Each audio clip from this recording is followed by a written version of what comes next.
Ya estamos al aire. ¿Qué tal? Muy buenas noches. Hoy es el 26 de abril del año 2017. Este es el programa Aquí Vamos, que es el programa de la Jornada de Oriente para sus redes sociales. Le damos las gracias por su presencia en esta edición que hacemos desde la redacción de la Jornada de Oriente. Me acompaña esta noche Martín Hernández, buenas noches. Yo soy Fermín Alejandro García Hernández.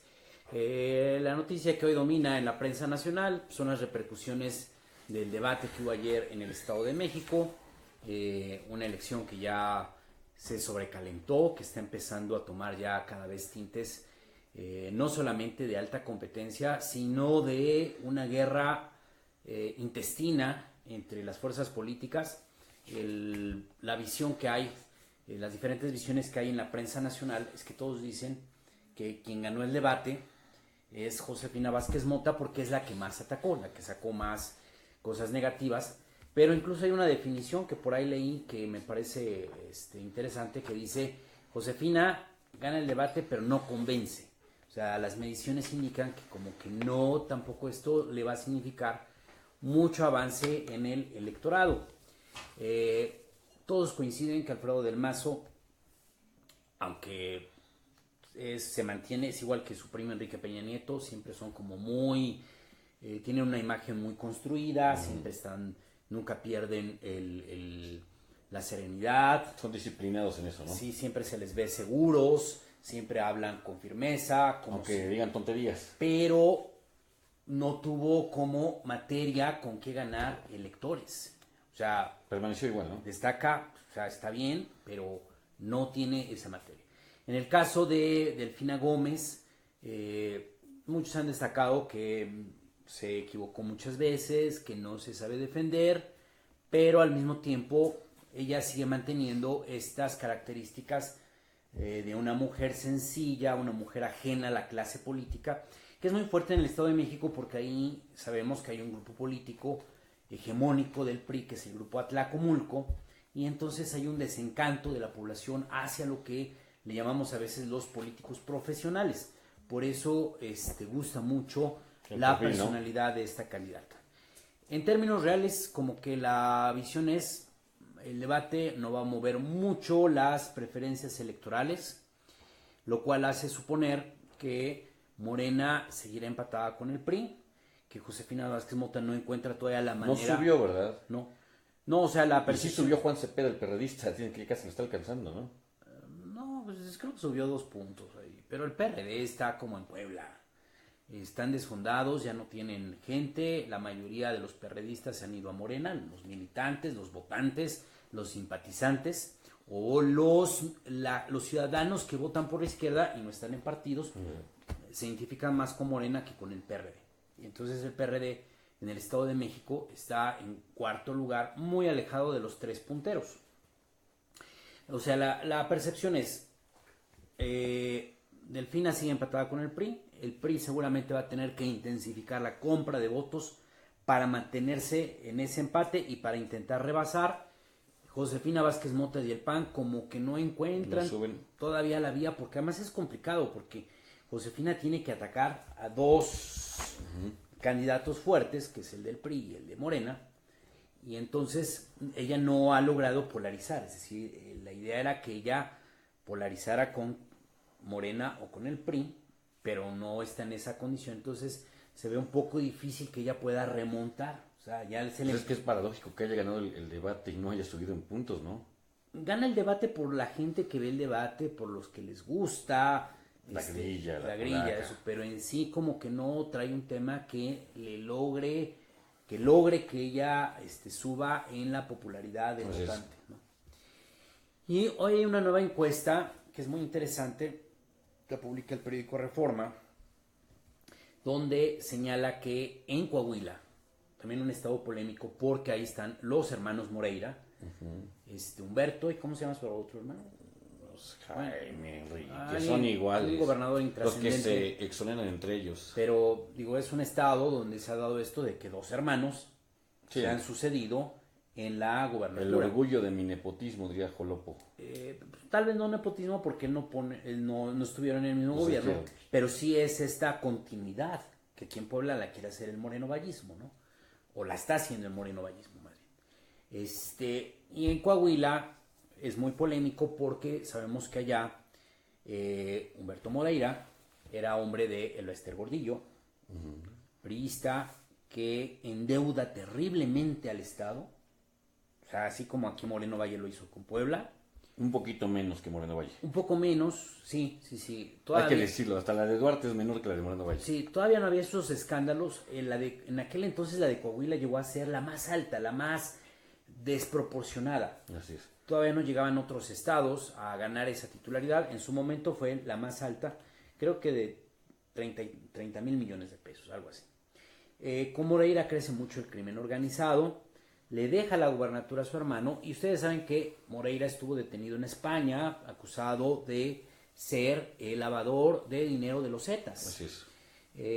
Se especula mucho que el gobierno de Enrique Peña Nieto fue a negociar a España, cambiar algo con todo, ¿verdad? Para que fuera liberado Moreira. Recordemos que hay que es algo que no lo generó Peña Nieto, pero que es un comportamiento que se había venido dando desde el gobierno de Zedillo, después se intensificó mucho con el de Fox y el de Calderón, que ellos colaboraron mucho con España para detener a miembros de la organización separatista ETA aquí en México. Algo inentendible porque hay una propaganda que ha generado el gobierno español de decirle terroristas a ETA, pero en España no todos los ven como terroristas. Es un movimiento separatista que busca la independencia de una región española importante, muy desarrollada, sí, que no se sienten ellos como el País Vasco. Ellos se sienten con una identidad muy diferente al resto de España. Así es un movimiento nacionalista.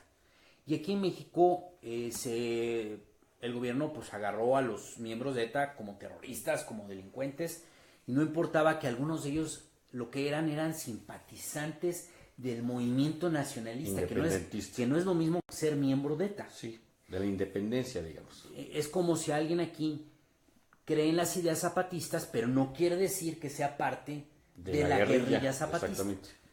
Entonces, por eso como que España parece ser que cedió y por eso liberaron a Moreira. Bueno, pero retomando el tema, a ver, esta encuesta es interesante porque resulta que el candidato del PRI, el candidato de los Moreira, Miguel Ángel Riquelme, en las últimas semanas bajó de una intención del voto del 38% al 36%.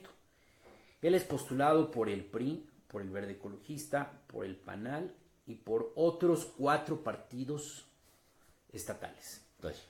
Y está compitiendo contra el candidato del PAN, que se llama Guillermo Anaya Llamas, y él está en 36%. Él no se ha mantenido, O sea, ni ha bajado. Ya hay un empate técnico. Hay un empate técnico. Él es postulado por el Partido Acción Nacional y otras 3 organizaciones políticas estatales allá de Coahuila. Muchos partidos estatales allá en ese estado. Pues como acá. Entonces es interesante. El tercer lugar lo tiene el candidato de Morena, Armando Guadaña, que tiene el 16% de la intención del voto. Subió de 3 a 16. ¿No? Sí. De ahí los demás candidatos no pintan.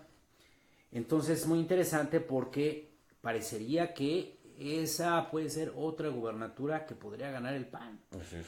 Entonces, el PRI le está costando mucho trabajo al Estado de México. Coahuila está, creo que en riesgo para el PRI. Y estas 2 elecciones, si el PRI llegara a perderlas, pues sería ya catastrófico. Porque ya prácticamente sería como su sentencia de muerte, ¿no? Sí, claro, que no puede remontar, o llega muy desfigurado, muy sin fuerza, sin poder a la elección presidencial de 2018.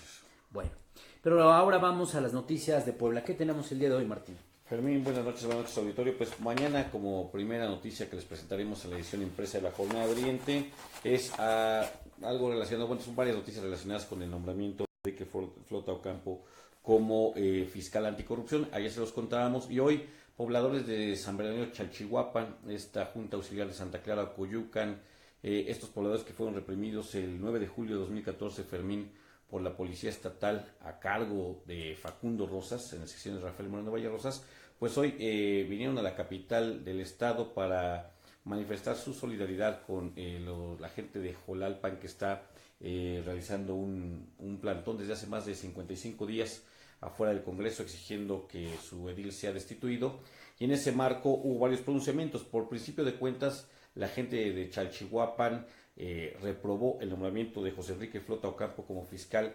anticorrupción, recordando que este funcionario de la Fiscalía General del Estado en su momento, junto con el abogado Alejandro Castillo y Arturo Rivera Pineda, quienes se hicieron por mañas defensores de Elia Tamayo, la madre del niño asesinado en Chalchihuapan, pues ellos fraguaron, dicen, toda una estrategia para vencer al pueblo de Chalchihuapan y dejar sin ningún tipo de efecto de recomendación que emitió la Comisión Nacional de Derechos Humanos, Fermín. Recuerdan ellos esta participación de Flota Ocampo en la estrategia en contra del pueblo de Chalchihuapan y exigen que pues él no sea nombrado como fiscal anticorrupción.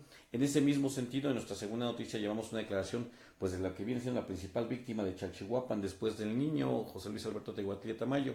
Su madre, Elia Tamayo, también vino a Puebla y ahí dijo que él no debería ser, Flota Ocampo, el fiscal, porque la estuvo presionando, porque se ganó su confianza, dice ella, y terminó obviamente traicionándolas y evidenciando un juego perverso del gobierno de Rafael Moreno Valle Rosas, Fernando.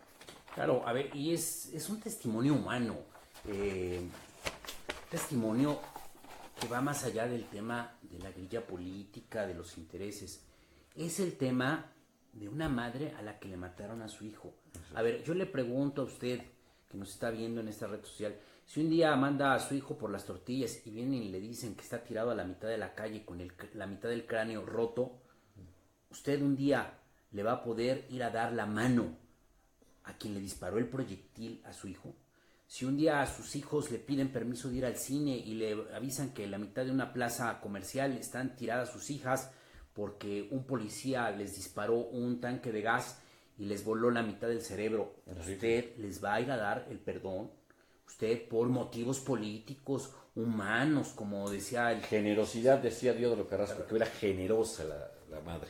Si usted manda a su hijo a la escuela y le avisan que su hijo está con muerte cerebral porque un policía lanzó un proyectil para apaciguar unos manifestantes de una protesta en la que su hijo era ajeno, ¿usted va a perdonar a ese policía? Bueno, es lo mismo que hicieron con Elia Tamayo. Ella dice, yo no puedo perdonar a este señor porque este señor es la que le obliga, por la amenaza de que si no van a meter a la cárcel a otros pobladores de Chalchihuapan, que acepte una disculpa pública de los asesinos de su hijo.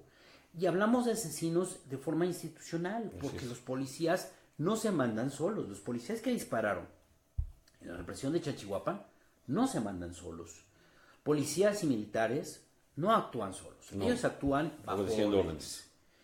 Si a los policías les dicen no actúen con violencia, hemos visto, yo he llegado a ver, por ejemplo, cuando granaderos cercan el paso de una manifestación, y a veces yo hasta los entiendo, es un trabajo difícil, ¿no? Porque les escupen, les gritan, les avientan cosas, los empujan. Digo, también hay esa parte humana de los policías. Pero si no hay orden, ellos resisten. Pero si no hay orden, ellos están ahí resistiendo. Estoicos. No dejan pasar a alguien y se acabó. Pero cuando disparan, es porque se les dio. Es porque hay un mando superior que ordena disparar. Y en este caso fue Facundo Rosas. Claro, Facundo Rosas era el secretario de Seguridad Pública. Ese es un primer factor. Un segundo elemento es que cuentan gente que sabe que esos policías que fueron al operativo de Chalchihuapan eran policías, la mitad no eran granaderos, eran policías normales, por decirlo de una manera, que no tienen como la pericia del granadero, y que los habían tenido varios fines de semana activos porque estaban en la época en que cada fin de semana los mandaban a reprimir a los mototaxistas. Una represión también que nunca tuvo sentido, irracional durante el gobierno de Moreno Valle. Y que estos policías estaban cansados y desorganizados. Entonces por eso cuando llegan estresados a sofocar la protesta de San Bernardino Chalchihuapan, ellos mismos entran en mucha desorganización, de tal manera que ellos lanzan gas y ese gas se les regresa porque no calculaban en ese momento cómo estaba el viento. Eso, digo, quien sabe de eso, sabe que no se puede nada más agarrar y disparar el proyectil, porque si hay viento que está en tu contra, pues se va a regresar el gas. Claro. No llega a donde lo lanzaste.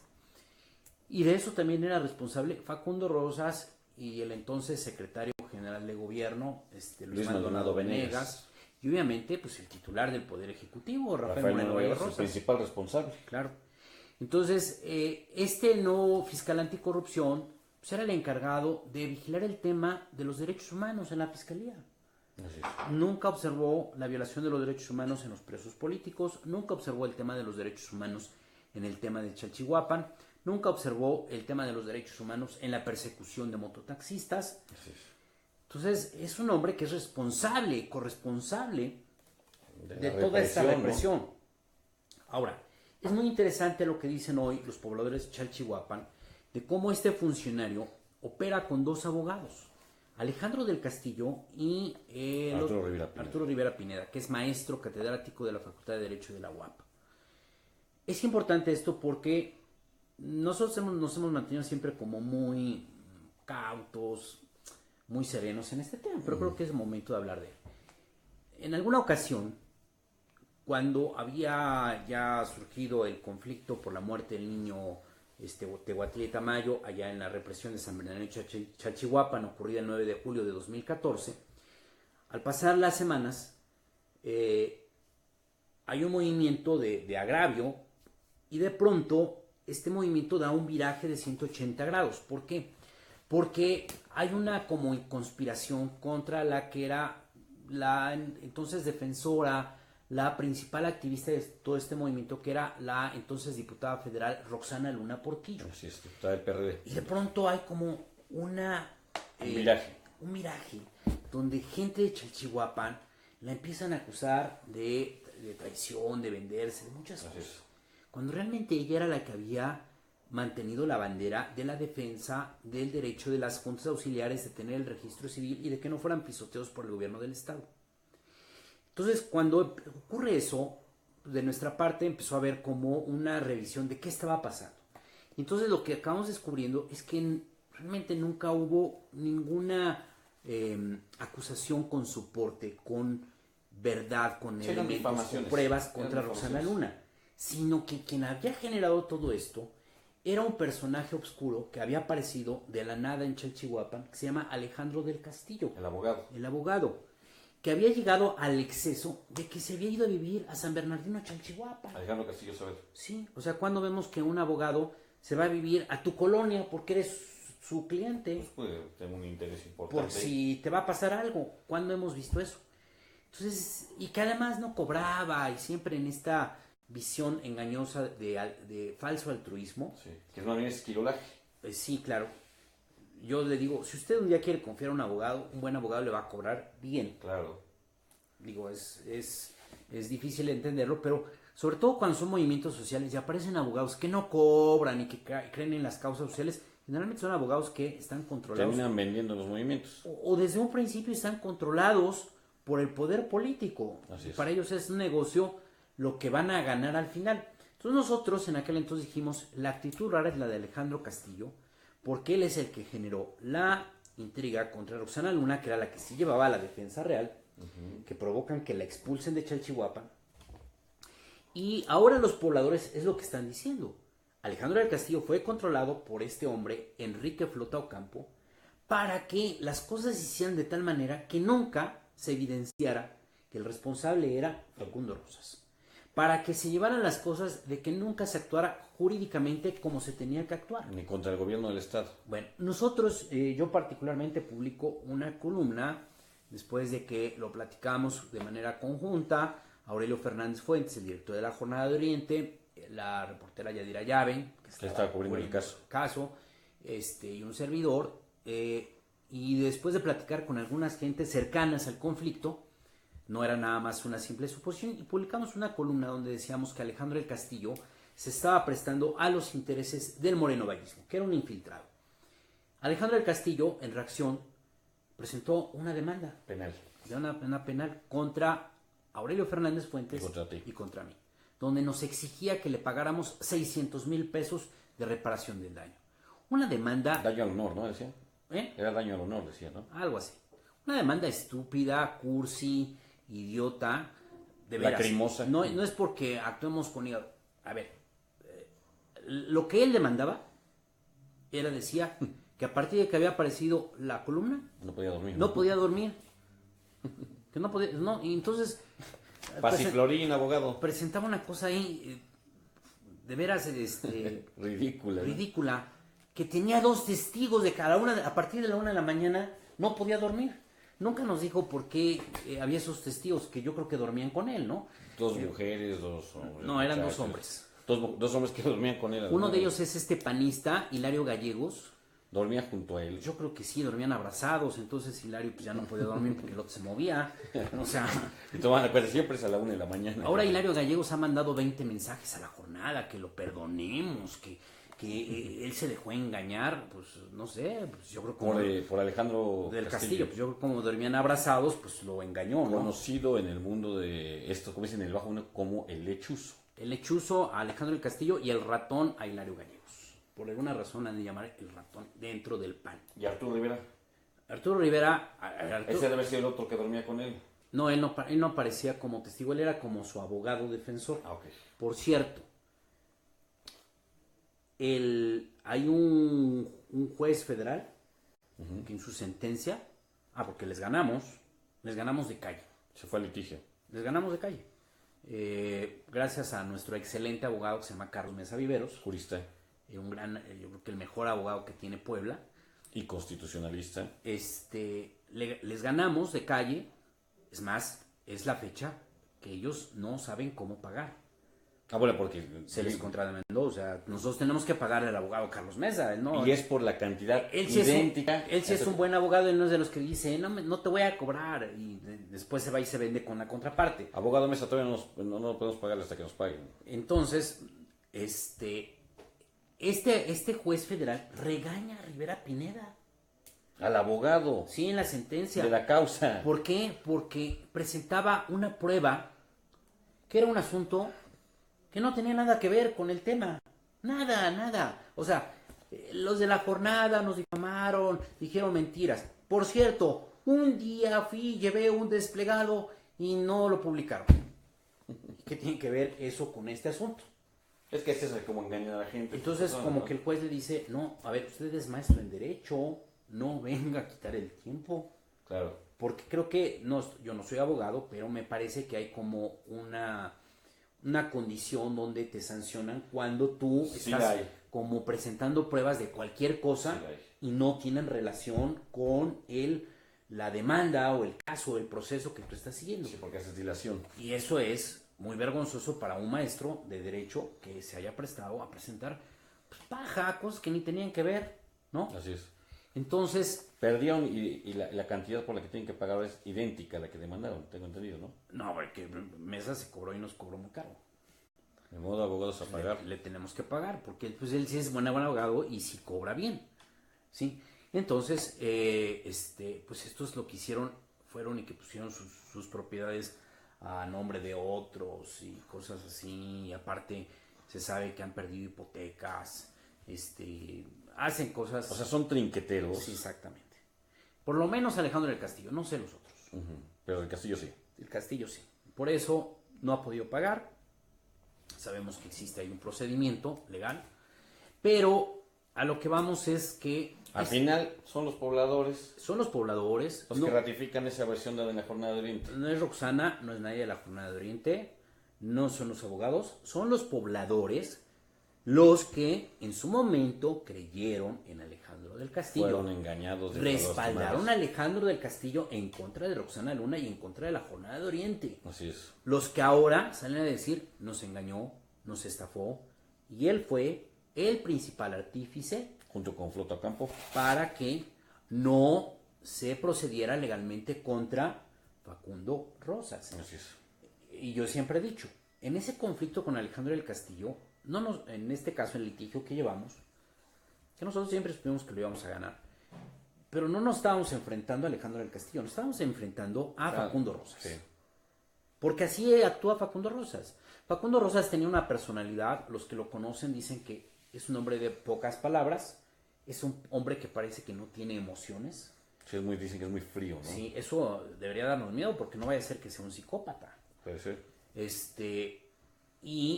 Pero un hombre con mucha perversidad para siempre utilizar a terceros para hacer el trabajo sucio. Y ya lo vimos como se hizo en el caso de Chalchihuapan.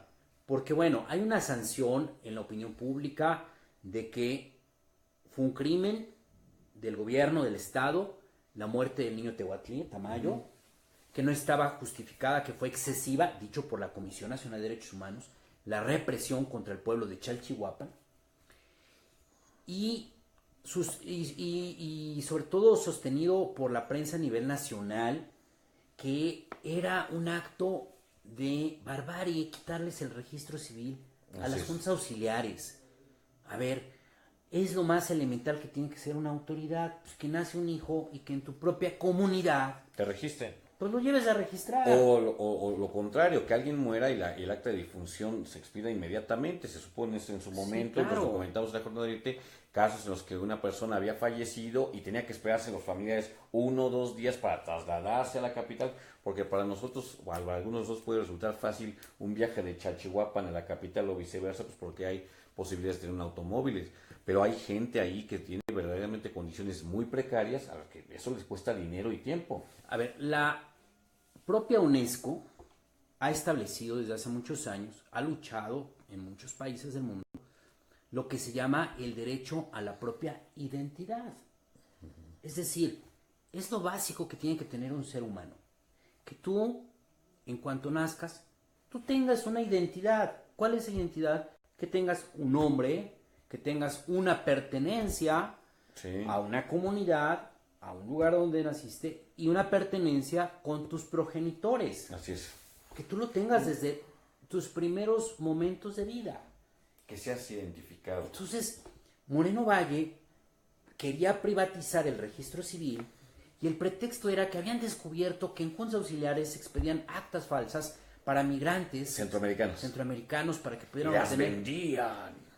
No dudamos que eso puede ocurrir. Bueno, nunca, no lo probaron, Fermín. Fue un par de casos. Pon tú que sí ocurra, Martín. Pero a ver, porque alguien dice mentiras, no vamos a eliminar el derecho constitucional de libertad de expresión. ¿No? Y eso fue lo que hizo Moreno Valle. Porque los chamacos se vayan de su casa sin avisarle a sus papás, vamos a eliminar el derecho de libre tránsito en el país. Claro. O porque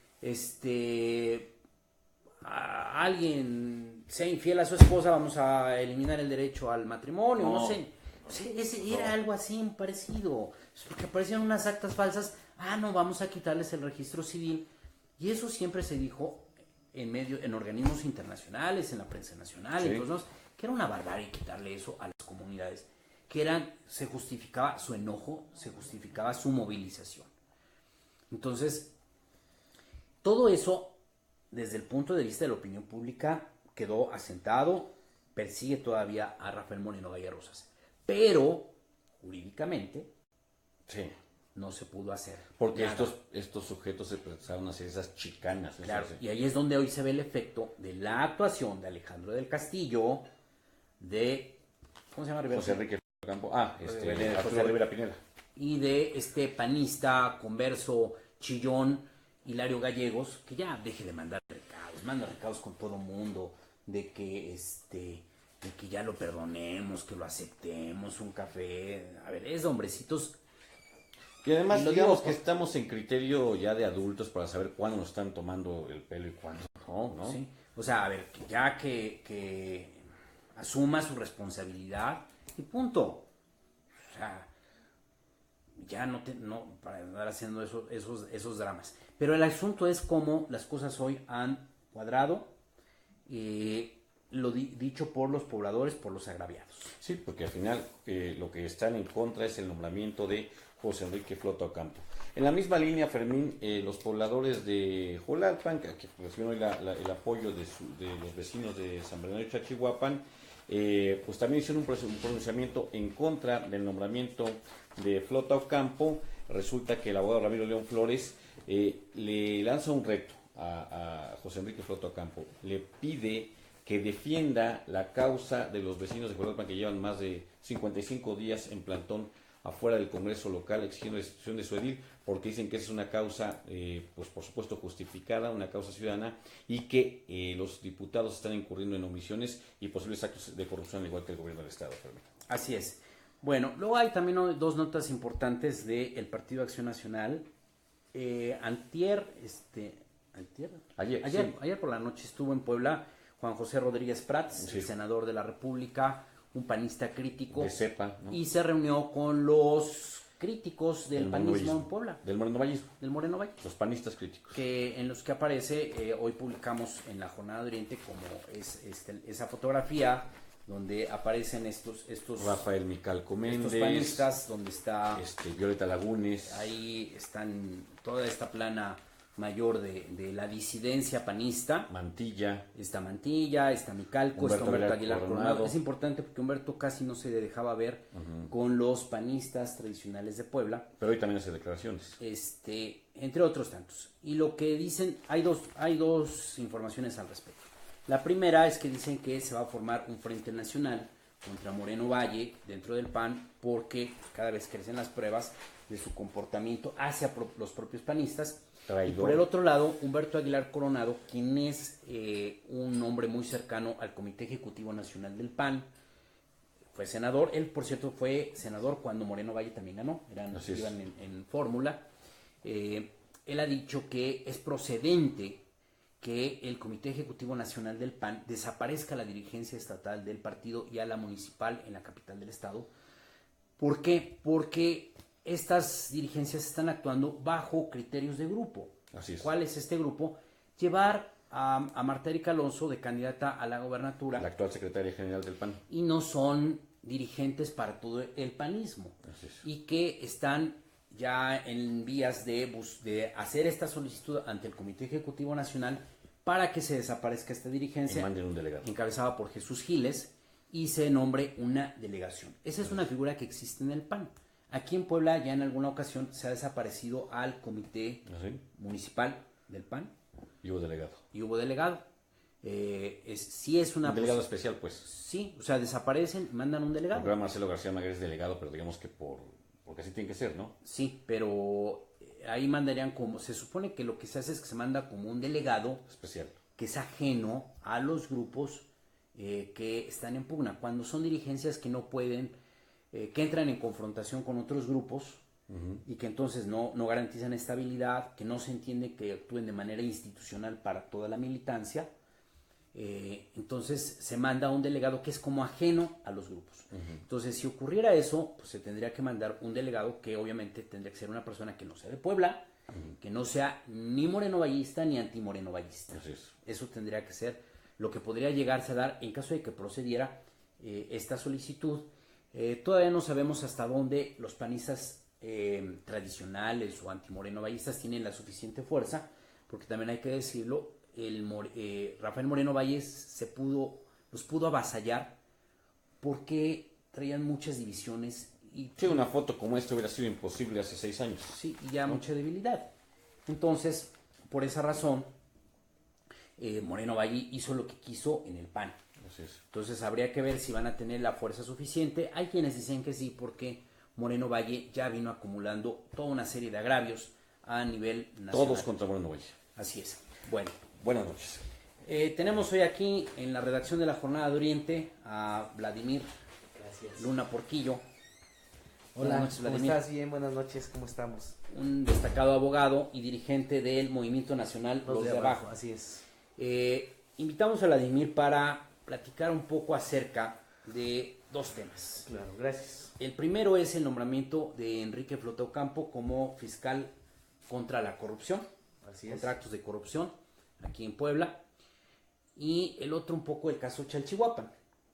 ahorita ya medio lo tocábamos, ustedes, tú y tu hermana Roxana Luna Portillo, que en aquel entonces era diputada federal en el año 2014, estuvieron al frente de la defensa del pueblo de Chalchihuapan, y de pronto hay como un movimiento ahí extraño donde a ustedes los acaban excluyendo, y hoy, dicho por pobladores de Chalchihuapan, pareciera que hubo una estrategia dirigida desde el gobierno del estado, donde participa Enrique Flota Ocampo y participa este abogado Alejandro del Castillo, pues para desactivar una defensa de un pueblo que había sido reprimido, agraviado, perseguido, muy lastimado, y que tenía todas las posibilidades de actuar jurídicamente. Así es. Al final se desarmó esa posibilidad. Así es.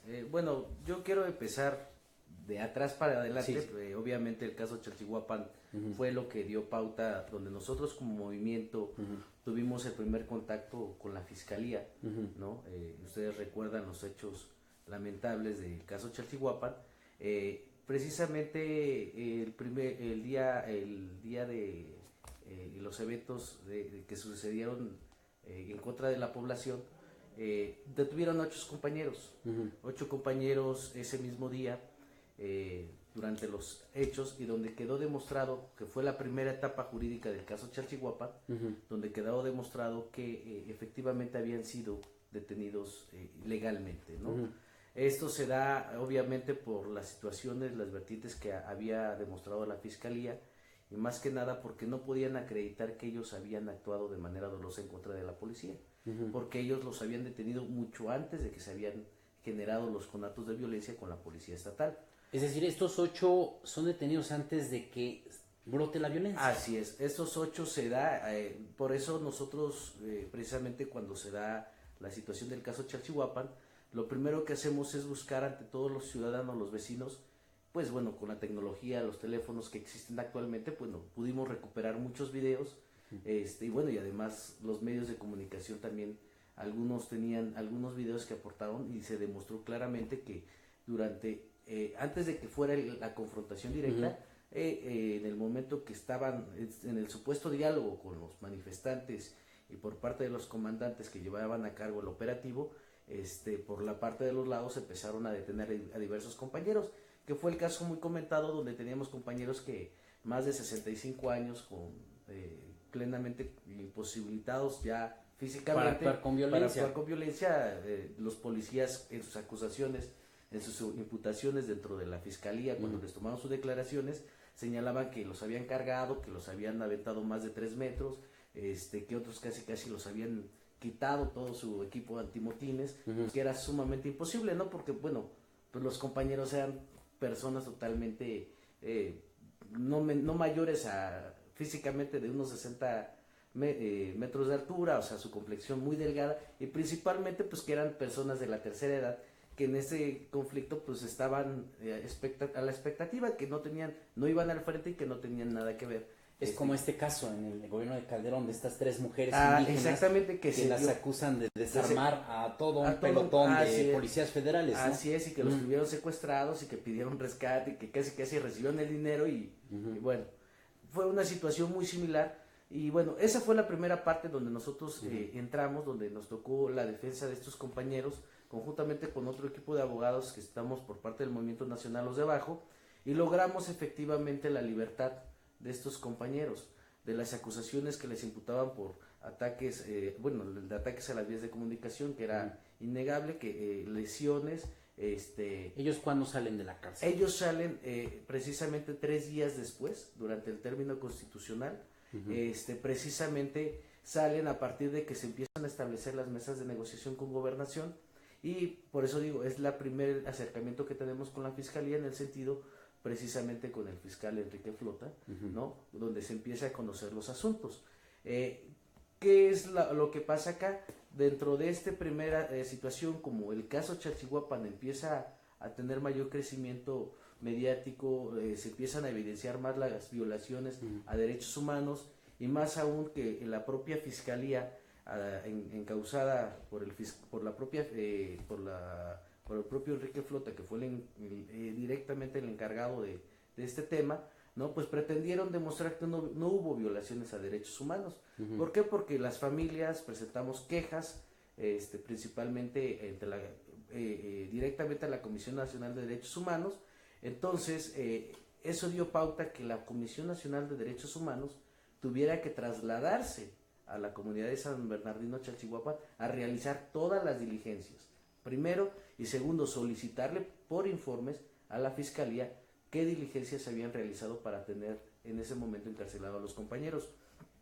Por eso, para sustentar sus acusaciones a los policías, ellos pretenden elaborar toda una serie más bien tratar de demostrar una serie con actos demostrativos, el caso de los cochinos, aventándoles balas, cuetones, y empiezan a generar toda esta teoría del cuetón, de los cuetones, y bueno, el secretario de Gobernación genera otra teoría más, que en ese caso era Luis Maldonado Venegas, ¿no? Genera la teoría de las piedras de grueso calibre, ¿no? Que fue una declaración que por ahí dio. Entonces, nosotros en esa defensa logramos la libertad de los compañeros para evitar mayores situaciones graves al procedimiento. La propia Fiscalía retoma y dice, ok, tenemos que promover un incidente de libertad por falta de elementos, porque cuando la Comisión Nacional de Derechos Humanos entra al conocimiento del asunto, demuestra que de acuerdo a los videos, las entrevistas que realizan a la comunidad, las propias entrevistas que van haciendo con la gente, con todos los afectados, los familiares de los afectados, y de acuerdo a la recreación que ellos hacen de los hechos, porque vinieron peritajes en todas las áreas, pues obviamente iba a quedar aún más evidenciado de lo que estaba hecho, que eran totalmente ilegal. Entonces, lo que hace la Procuraduría a través de el fiscal Enrique Flota en su momento, promueven, para tratar de resarcir y bajar un poco los ánimos, promueven un incidente de libertad contra estos compañeros para dejarlos, en este caso, libre. Pero quiero decirte que eso no era una situación de que ya había terminado la bronca en Chalchihuapan, porque dentro de la primera averiguación previa, que bueno, que en ese tiempo estábamos hablando del procedimiento anterior, no del nuevo, todavía eran averiguaciones previas, dejaron 3 averiguaciones previas más abiertas. Posteriormente se realiza el cateo, porque entran a la comunidad buscando a más personas, al propio presidente auxiliar, en este caso a Jairo Javier, ¿no? Entonces es cuando detienen a otros compañeros más, que son los que es la última parte, que es donde ya entra, en este caso, pues Alejandro del Castillo, otros abogados con esta situación. Pero es importante señalar que dentro de esta situación, la única actuación que hizo la Fiscalía en su momento fue tratar de resarcir esa primera etapa de la detención ilegal, que nosotros siempre lo señalamos, la violación extrema y el uso de la fuerza a los derechos humanos, y que bueno, y que muchas familias fueron muy agredidas en ese día, ¿no? Posterior a eso, ya en la segunda etapa, cuando detienen a los segundos compañeros, precisamente lo que ustedes estaban comentando, ¿no? Que intervienen otros abogados, se genera toda una serie de malinformación dentro del pueblo, y por parte de la compañera Roxana, en su momento como diputada, que no nada más fue las denuncias penales, sino el acompañamiento tanto en la Cámara, con puntos de acuerdo, por parte de la Comisión Nacional de Derechos Humanos, exhortando a que interviniera de manera directa. Bueno, se logró, o más bien generaron esa confusión, y lograron estas personas, bueno, sacarnos ahí de la defensa. Fuimos muy respetuosos en su momento del movimiento, y nosotros dijimos, está bien, o sea, no vamos a confrontarnos, no es un tema de chamba, es un tema de defensa, vamos a hacer lo propio. Si nuestra función es, y en ese caso como movimiento lo planteamos, era continuar con la defensa de los compañeros, lo vamos a seguir. Pero bueno, el cauce de los otros 4 compañeros más que detuvieron en la segunda etapa, cuando ingresaron a la comunidad en busca del presidente auxiliar, que destrozaron casas igual y todo, ya lo llevaron directamente a la defensa Alejandro del Castillo, a través principalmente por parte de su mamá, y también la compañería Elia Tamayo, ¿no? Que fueron los que tomaron esa decisión, y no quisimos conflictuar ahí en la comunidad. Hay varias preguntas que me brotan, Vladimir, que son importantes aclarar. A ver, una primera, ¿Enrique Flota siempre estuvo desde el principio en el caso de Chalchihuapa? Sí, estuvo al conocimiento, claro. Él firmó, él hizo la propuesta del incidente de libertad, ¿no? primer momento, obviamente no era tan expuesta su personalidad. ¿no? Porque todo el mundo aterrizaba en la personalidad de Luis Maldonado, de Facundo Rosas, del propio fiscal, ¿no? Del propio Víctor Carranca, ¿no? Pero él era, digamos, el que hacía la operación fina. Claro, sí, porque hasta para el hecho de demostrar ante la CNDH, de tratar de generar la controversia o la litis de que no había sido el gas lacrimógeno o las balas de goma, ¿no? Que habían afectado al menor, sino que había sido a través de un cuetón, ¿no? A ver, y aquí hay una pregunta que es clave. A ver, todos sabemos que el niño Tehuatlí le estalla un proyectil. Así es. Lanzado por la Policía Estatal. Así lo constató la Comisión Nacional de Derechos Humanos. Por eso se hace la recomendación. Y el gobierno del estado presentaba un peritaje donde decía que había sido un cuetón o una piedra, ¿no? Así es. Era evidente que el gobierno del estado estaba mintiendo. Y así lo demostró la Comisión Nacional de Derechos Humanos. Así es. Que estaban mintiendo. Entonces, esto quiere decir que Enrique Flota mintió en este caso. Mintió, no pudiéramos decir que él fue todo el aparato tanto de la Procuración de Justicia, que fue la Fiscalía, pero sí quiero decirte que fue parte de. O sea, a lo mejor no él es el autor de la mentira, pero... exactamente, mira, la experiencia que tuvimos, no nada más con el caso Chalchihuapan, sino tuvimos el tema de mototaxistas, ¿no? Tuvimos el tema del compañero Abraham, que lo platicábamos, o sea, porque eran presos políticos. O sea, una vez que se da el caso Chalchihuapan, se abre la posibilidad en las mesas de negociación con Gobernación, porque al fin y al cabo lo que teníamos que buscar era el diálogo, que era algo que nosotros siempre decíamos, a ver, no podemos como movimiento y como parte de la defensa de derechos humanos, no podemos estar cerrados y decir, teníamos que platicar con las autoridades y decirles, a ver, nosotros consideramos que en esto, en el debido proceso, no se llevó a cabo correctamente, hay violaciones en esto, ¿cómo podemos? O sea, hay cosas que la propia defensa no puede realizarlo por sí sola. Por eso la Fiscalía tiene mecanismos como los incidentes que los firma el procurador y que los presenta ante el juez para poder promover los incidentes de libertad. Una defensa particular sí lo puede hacer, pero muy difícilmente, o sea, no se ha visto que realmente sea, porque el incidente de libertad promovido por la Fiscalía es retirar la acusación.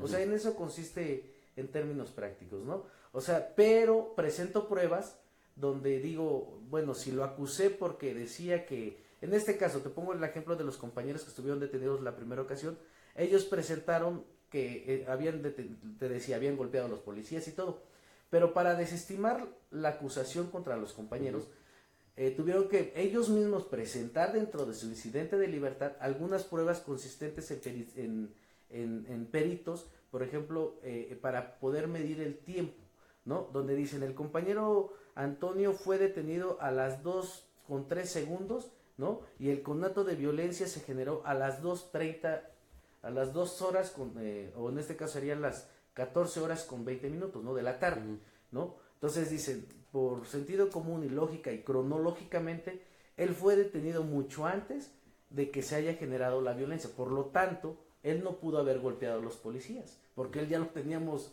Ya estaba preso. Ya estaba detenido, ya lo llevaban a la Fiscalía, ¿no? Ese fue el elemento principal que por eso los compañeros lograron salir. Claro. Y eso fue porque nosotros también presionamos, porque con los videos que nosotros teníamos, que además fue público y compartido en diversos medios, claramente se veía que los compañeros iban caminando con los policías o que los llevaban, pero nunca iban en una actitud violenta o que los hayan detenido durante la marcha o el acto de la protesta, ¿no? Era gente que estaban observando y simplemente para generar el miedo, generar la intimidación, era llévate estos y vámonos, ¿no? Sí, adelante. Te hago esta pregunta porque, a ver, si en estos momentos Enrique Flota Ocampo es nombrado fiscal anticorrupción, entendemos que un fiscal anticorrupción tiene que ser una persona honorable, que realmente demuestre un ejercicio correcto la expresión del ejercicio público. Pues más bien una ética profesional al ejercicio público. Y este hombre, en el caso Chalchihuapan, si nada lo redujéramos al caso Chalchihuapan, actuó sin ética. Sí, claro. Y sin apego a la verdad. Exactamente, porque tuvieron que haber armado la teoría del cuetón, ¿no? Que es conocida y que fue divulgada y por el gobierno del estado a través de la Fiscalía, que bueno, obviamente él como encargado del caso Chalchihuapan, pues tuvo que haber tenido conocimiento y haber aprobado y dicho, claro que esto va a pasar, ¿no? Entonces, y cosa contraria que la Comisión Nacional de Derechos Humanos vino y rompió totalmente esa teoría, ¿no?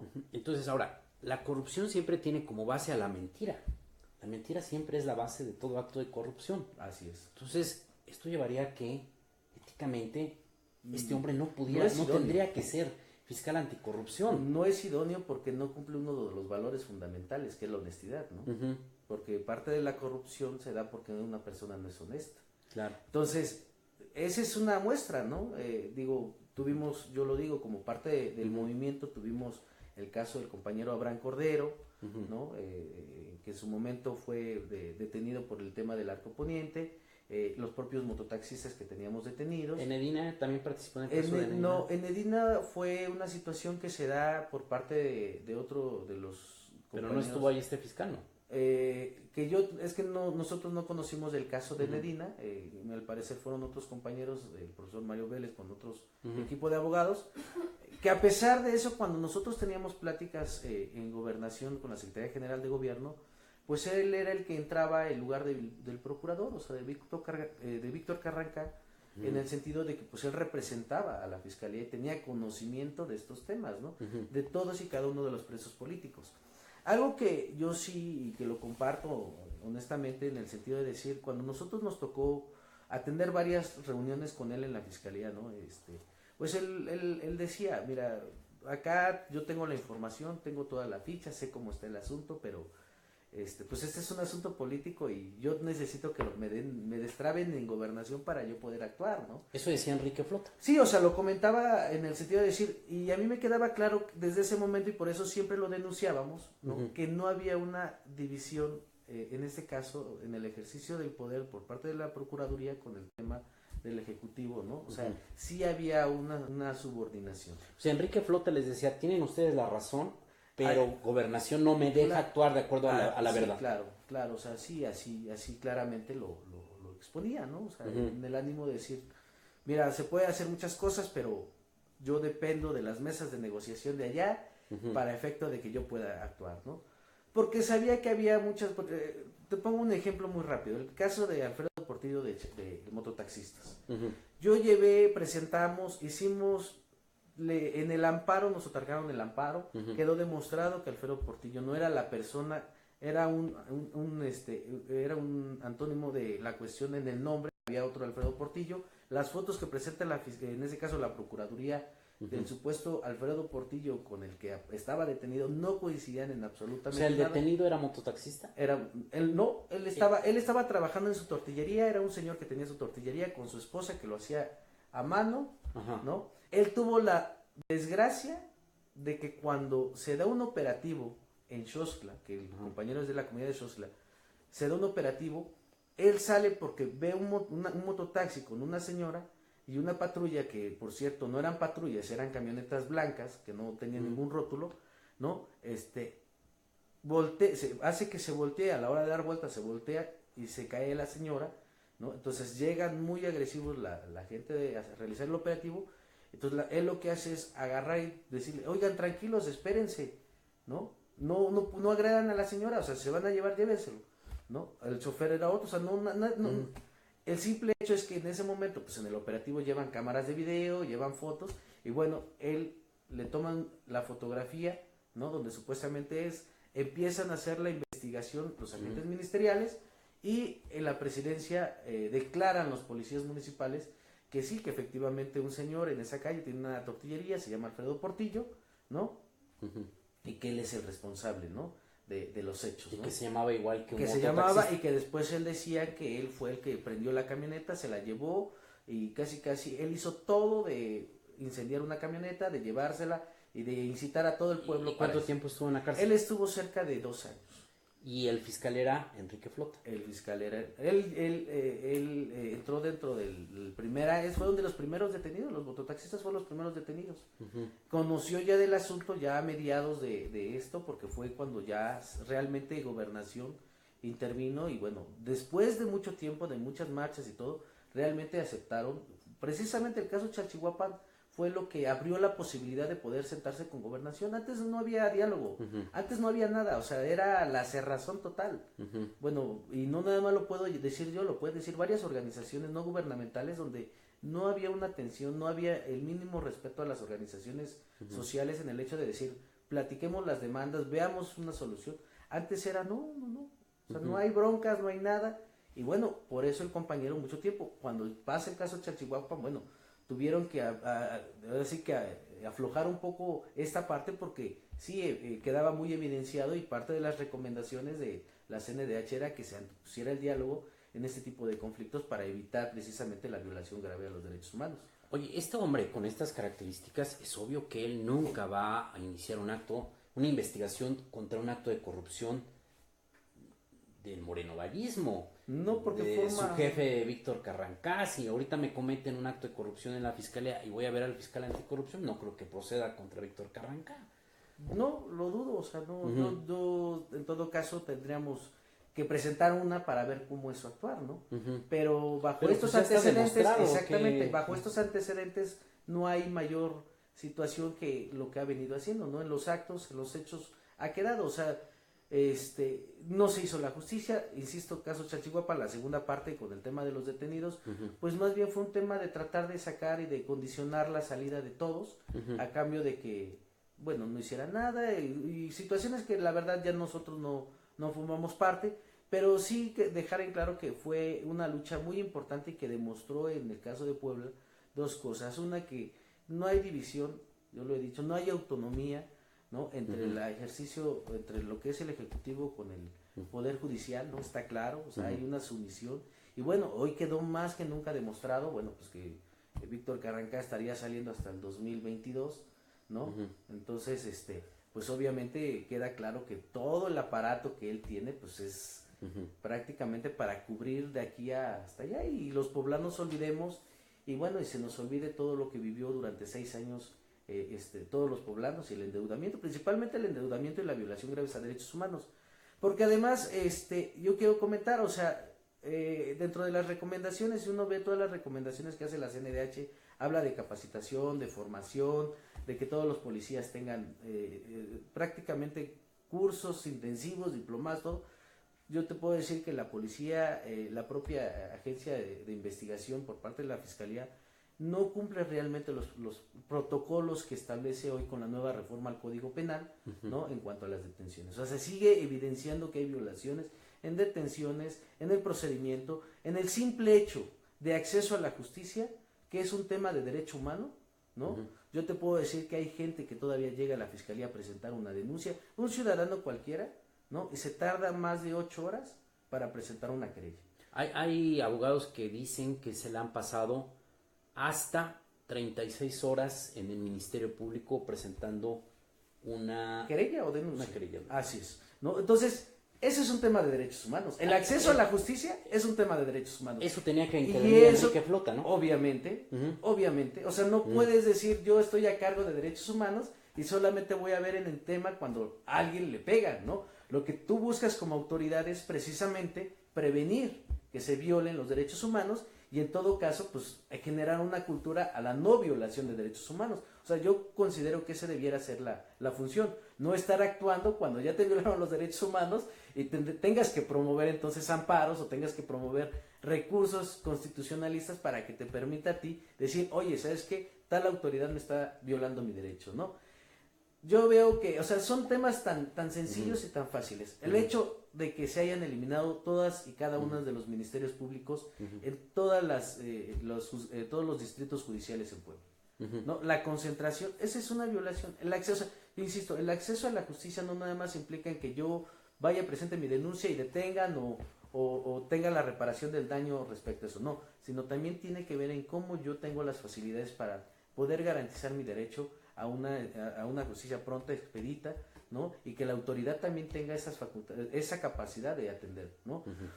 Son varias cosas, o sea, esto es lo más emblemático, el caso Chalchihuapan, pero los derechos humanos es muy amplio. Claro. O sea, es muy amplio y bueno, hoy ya hay jurisprudencia, los tratados internacionales nos deja muy claro en dónde podemos actuar con los temas de derechos humanos y que bueno, que otra vez insisto, parte de este proceso que se da después del morenovallismo y hoy con Tony Gali, donde se planteaba, o sea, nos queda claro que solamente es o sea, la continuidad de los abusos del morenovallismo. Así es, y que no va a cambiar nada, o sea, no va a transformar nada. Lamentablemente tienen un legislativo también subordinado que permitió la continuidad de todo esto en cuanto a la impartición de justicia. Ahí radica el problema, en el Ejecutivo, en comparsa con el Legislativo, que le atribuye facultades y una extensión de tiempo para llevar a cabo toda esta situación de la justicia en Puebla a estos fiscales, ¿no? No, que además el procedimiento, todavía por ejemplo a nivel federal van a nombrar un fiscal anticorrupción, están ahí atorados en el tema, pero por lo menos se abrió una convocatoria pública, se registraron ahí un grupo de aspirantes, los han sometido a algunos filtros que ha permitido descalificar a algunos porque eran ya evidentemente tramposos, como estos, una pareja que se plagiaron los dos un artículo, porque tenían que presentar como parte de los requisitos un artículo, un ensayo, hablando de cómo combatir la corrupción, y los dos se plagian un ensayo de un tercero, con todo cinismo, y después ellos mismos dicen que trabajan en la PGR, y la PGR dice que no trabajan ahí. Bueno, por lo menos hay un proceso todavía un poquito más público, pero aquí en Puebla más transparente. No, acá nosotros lo decíamos, lo hemos comentado, pues son parte de las regalías que se han venido dando durante esta última etapa. Bueno, ya concluyó el periodo morenovallismo, pero bueno, todavía siguen las regalías, ¿no? Digo, puedes ver el caso de notarías, ¿no? O sea, fue un caso igual, y eso tiene que entrar dentro y no tiene que ser por una denuncia. O sea, si la Fiscalía Anticorrupción tiene la noble, o realmente tiene eso, tendría que poner por el simple hecho de todos los actos, cómo se dieron, todo eso, tendría que observar por oficio ese tipo de cosas. Sí, claro. A ver, pásame los expedientes de cómo fueron entregadas las notarías, si cumplieron. Bueno, muchos medios han documentado cómo fue la entrega de todo eso, y ahí está clara. O sea, ese es un acto de corrupción. Sí, ¿no? Y bueno, en el caso de este fiscal, de este fiscal anticorrupción, lo nombra el fiscal general del Estado. Así es. Que todavía fue y habló con los empresarios, que es una cosa incomprensible ahí de los empresarios, porque a los empresarios les prometen todo y nunca les cumple nada, y al final se quedan callados los de la Coparmex. Yo no sé y del Consejo Coordinador Empresarial, todos estos organismos, yo no sé si hay una negociación abajo de la mesa, como se dice vulgarmente, comúnmente, y no nos damos cuenta de qué les dan a cambio de su silencio, o simplemente los tienen atemorizados y les dan a tole con el dedo y se tienen que callar por miedo. No sabemos qué pasa ahí. Ahora, en el caso de este señor Enrique Flota Ocampo, si nosotros lo vemos desde la lógica del poder, de los abusos del poder, ayer por ejemplo una diputada me decía, como que muy en este plano, decirme, pues era lógico su nombramiento. O sea, lo extraordinario es que hubiera nombrado a alguien independiente, a alguien que no fuera del grupo, a alguien que no estuviera involucrado. Sí, estoy de acuerdo. Pero lo que a mí me llama la atención es que Enrique Flota Ocampo es catedrático de la Facultad de Derecho de la Universidad Iberoamericana, donde imparte la materia de Teoría de los Derechos Humanos en una universidad que se ha caracterizado por tener un programa de derechos humanos, por denunciar violaciones a los derechos humanos, y un hombre que ha estado involucrado en la corrupción de la Procuración de Justicia durante todo el sexenio de Moreno Valle, lo tienen dando clases en una universidad que se supone que no acepta estos vicios del poder público. Bueno, y ahí yo sí desconocía esa parte, no. Sí, claro. Sí, no, desconocía, pero bueno, ahí tendría que ser por parte de la propia Ibero como es el... Es más, hasta te digo algo, Enrique Flota Ocampo, en algún momento fue miembro de la Compañía de Jesús. Nadie me supo ayer precisar bien. Hay unos que me decían que es como hermano. Los hermanos son aquellos que no son sacerdotes, nada más hacen labores altruistas, ¿no? Altruistas, fundamentalmente. se pueden casar, llevar una vida de laicos. Hay quien dice que sí sí estudiaba para ser sacerdote, pero después abandonó los estudios del sacerdocio. Y no es solamente un maestro de estos maestros hora clase que van y dan 1 o 2 materias y se acabó, y que no tienen mayor seguimiento de lo que hace en su vida profesional. No, él es un hombre vinculado a la Compañía de Jesús, un hombre que ha estado muchos años en la Ibero impartiendo la materia de teoría de los derechos humanos. Entonces habría que preguntarnos, ¿qué les enseñaba a los alumnos? ¿A mentir? ¿A decirles, no, es que una cosa es la verdad y el derecho, pero otra cosa es la negociación política y lo que nos manda el gobernador? Sí, sí, sí. O él, por ejemplo, sus ejemplos de materia de derechos humanos, ¿qué les decía a los alumnos? ¿Les mentía? Si él les decía que no se violaban los derechos humanos, estaban mintiendo. Y si les contaba las tropelías que se cometían en la fiscalía, pues es entonces un acto de cinismo. Pues sí, ahí tendríamos que hacer la pregunta a sus alumnos, ¿no? A sus alumnos, a la Facultad de Derecho. Sí, claro. Y sí, es preocupante, pero yo creo que acá tendremos que ser muy precisos en que esta situación tiene antecedentes y que efectivamente hay, en nuestro caso, como parte del movimiento nacional, o sea, sí podemos manifestarlo porque muchas veces platicamos, muchas veces nos sentamos en gobernación, en la fiscalía. No nada más nosotros platicamos todos los movimientos, yo creo también los compañeros de la 28 de octubre, los chicales, tuvieron la oportunidad de platicar con ellos, ¿no? Pero lo real es que nada más eran como nos generábamos puras falsas expectativas, armábamos propuestas jurídicas, ¿no? No en el ánimo de negociar la ley, eso sí te lo puedo decir, pero sí de analizar en términos jurídicos cuál pudiera ser una salida digna, en este caso, para todos los compañeros, ¿no? Donde precisamente la fiscalía diera pauta que se pudiera llevar a cabo. ¿Por qué te lo digo? Porque como ellos llevan todos los procesos políticos, todos que actualmente se encuentran, están dentro del procedimiento anterior. Entonces, si tú checas el código penal y el código de procedimientos en defensa social, que es con el que se lleva anteriormente, ¿no?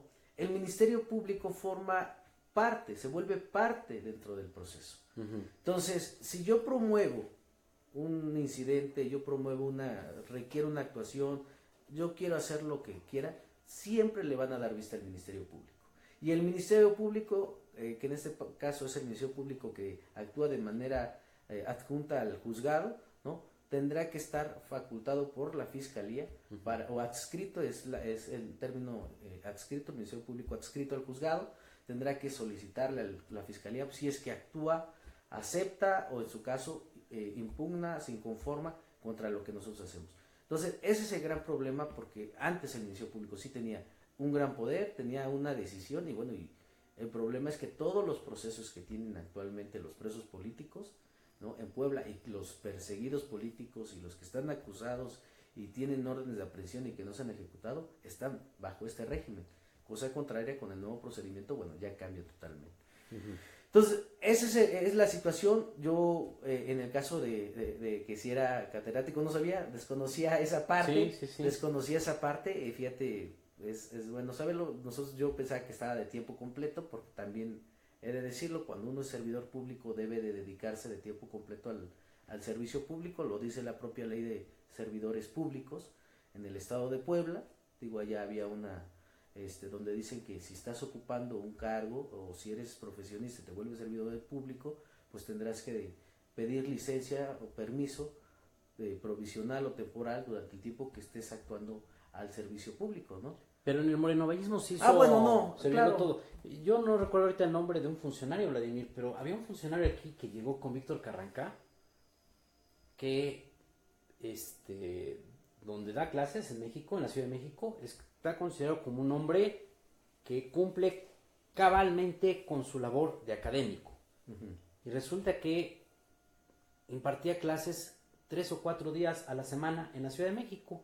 Y la pregunta es, ¿y a qué hora estaba aquí en la Fiscalía o antes Procuraduría General de Justicia? Así es. Y era un funcionario de alto nivel, no estamos hablando ahí de un menor que se encargaba del archivo, sin mayor trascendencia. Pero porque en el morenovallismo vivimos en la absoluta opacidad. No, y en el abuso, o sea, en serio, los que nos tocó conocer, estar, el trato, o sea, la forma de cómo tratar a la gente, o sea, era sumamente difícil, ¿no? Muy complicado, realmente muy complicado. No había voluntad política de atender los asuntos de ninguna índole. Y bueno, yo quiero decirte que en el caso de la compañera Roxana, a pesar de ser diputada federal y que se dio una ardua batalla contra este tipo de actos, y lo denunciamos y se denunció en varios puntos de acuerdo, exhortos por parte de la Cámara de Diputados, no había esa sensibilidad, o sea, se buscaban los canales de poder transitar a través de estos canales, buscar el diálogo y era una cerrazón, ¿no? Y bueno, y esa forma de actuar, esa forma de ejercer el poder, bueno, sigue actuando, o sea, no se modificó en lo más mínimo. O sea, tú hoy ves prepotencia tanto de los propios actores de la Fiscalía, de los propios integrantes del Congreso del Estado, o sea, soberbios, el caso Jolalpan, o sea, llevan más de 2 meses en un plantón indefinidos. Esa situación de no sentirte ni siquiera empático en una lucha de decir, bueno, pues algún día yo estaré reclamando un derecho, ¿no? O algún día yo volveré a ser un inmortal, ¿no? Casi ciudadano que tendré que caminar en las calles y tendré que ir a solicitar algo, ¿no?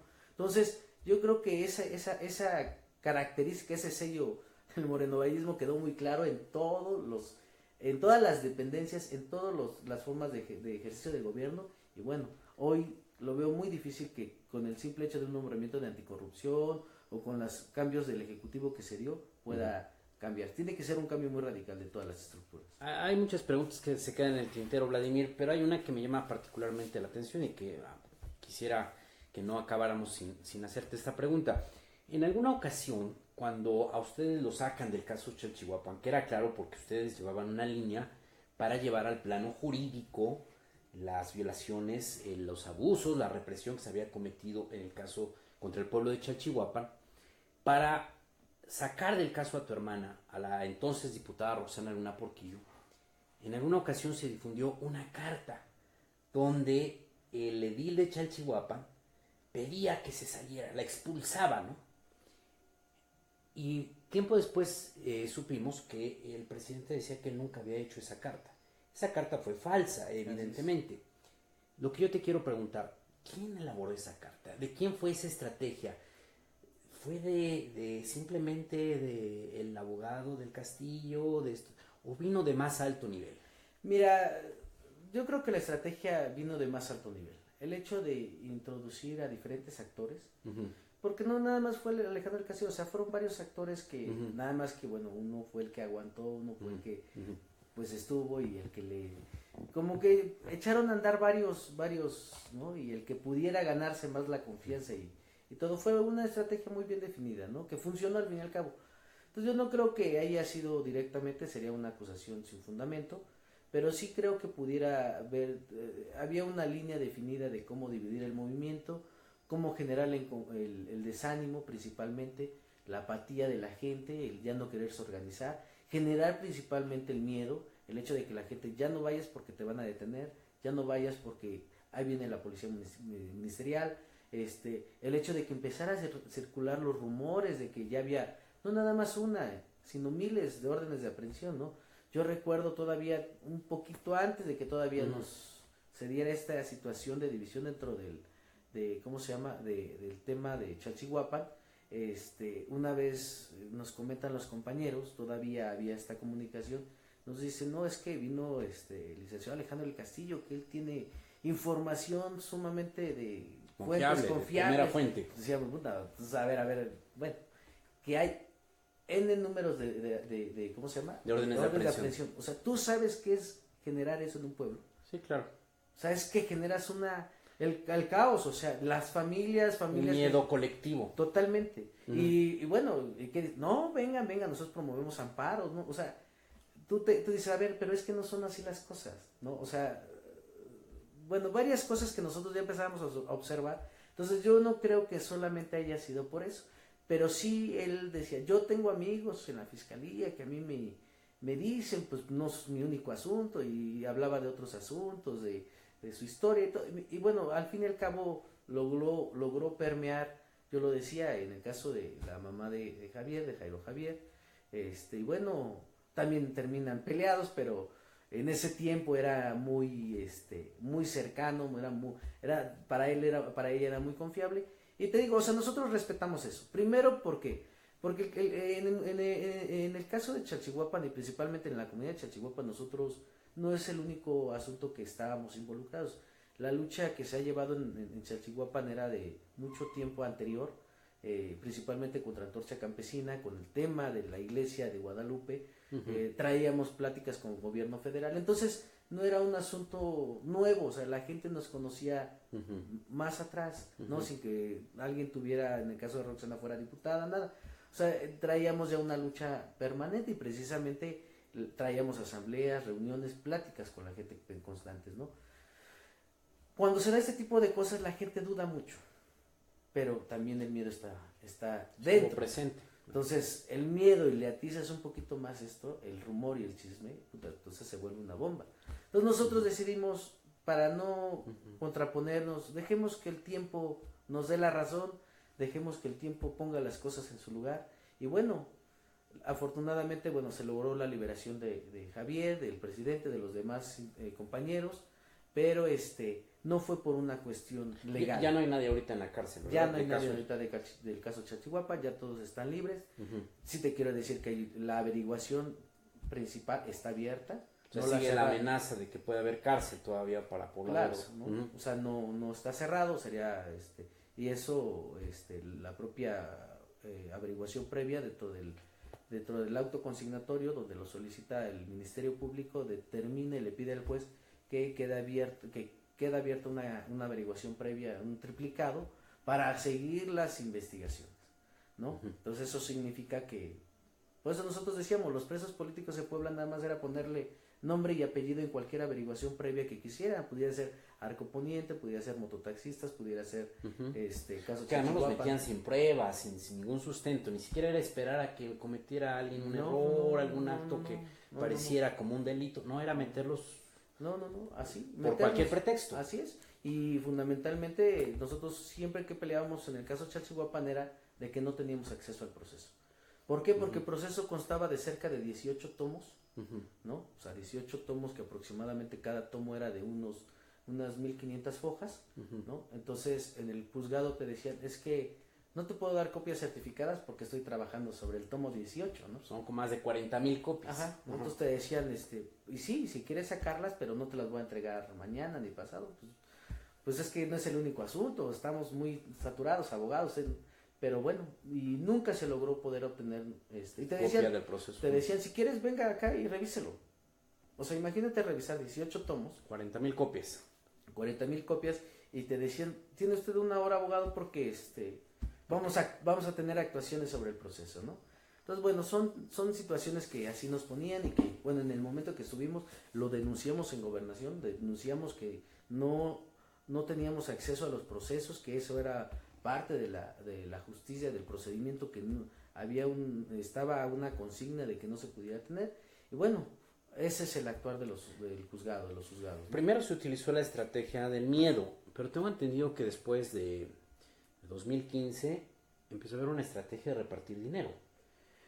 Sí, no nos consta, o sea, insisto, después de que se da esta división con el pueblo, empieza a haber muchos rumores, la verdad, nosotros no nos metimos a corroborarlo, el tema del dinero, otra cuestión de que a los que eran, en este caso los que fueron agraviados, el que le golpearon en el cachete, el que perdió el ojo, los obligaron, o bueno, a través de engaños, les decía, mira, ya ve a pagar tu reparación del daño, precisamente por la recomendación de la CNDH que tenían que garantizar el daño y principalmente también otorgar el perdón, ¿no? La disculpa pública, porque la disculpa pública, bueno, sí, el emblemático era el tema de José Luis de Huatl Tamayo, ¿no? Pero no nada más era ellos, porque hubo otros lesionados más, entonces también tenían que darle sus disculpas públicas, y en ese caso nunca fue público eso.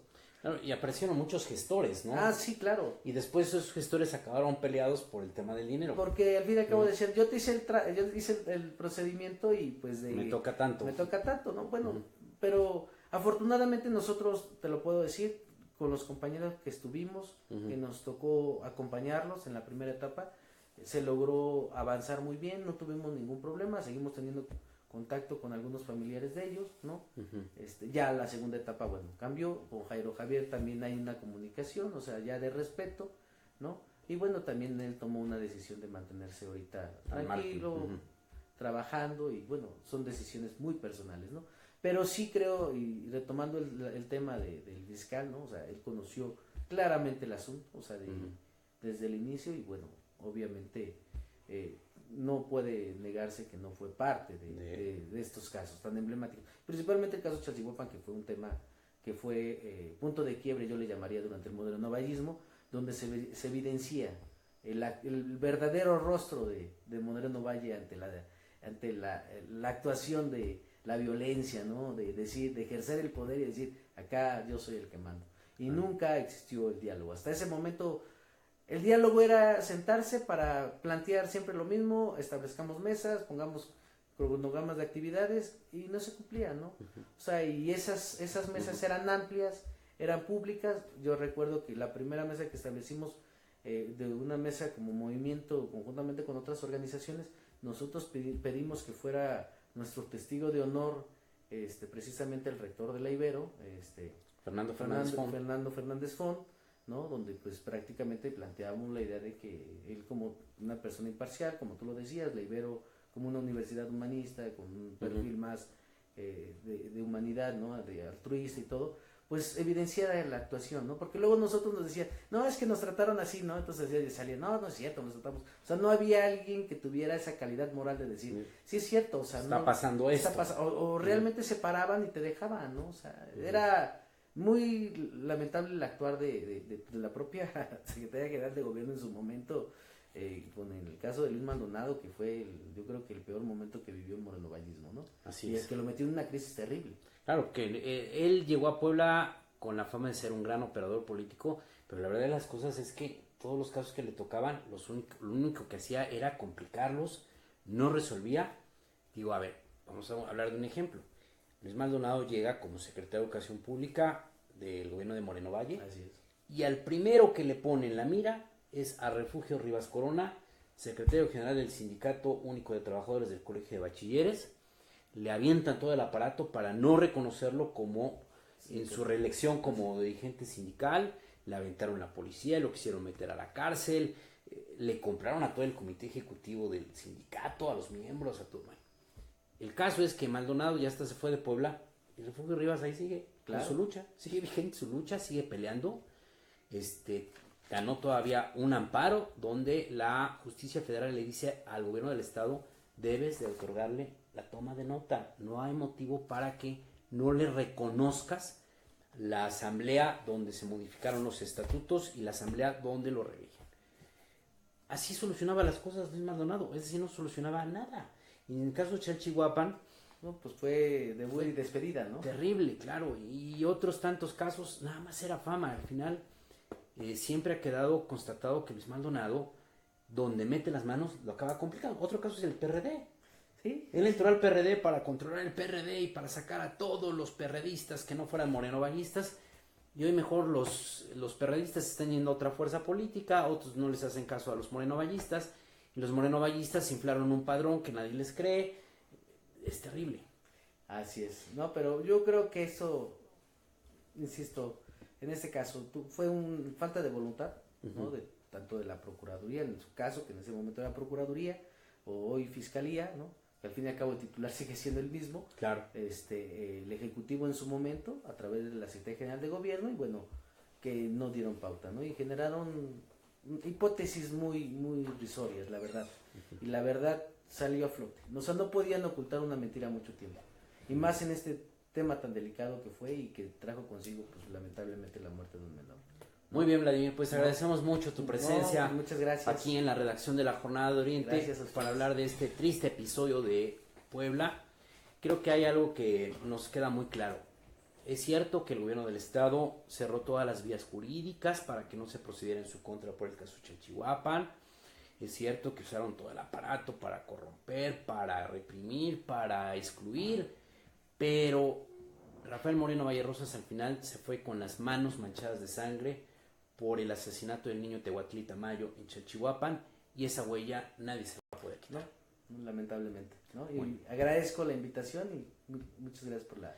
No, gracias a ti, Vladimir, y están escuchando y viendo. Los esperamos mañana aquí en este mismo espacio. Muchas gracias por su atención.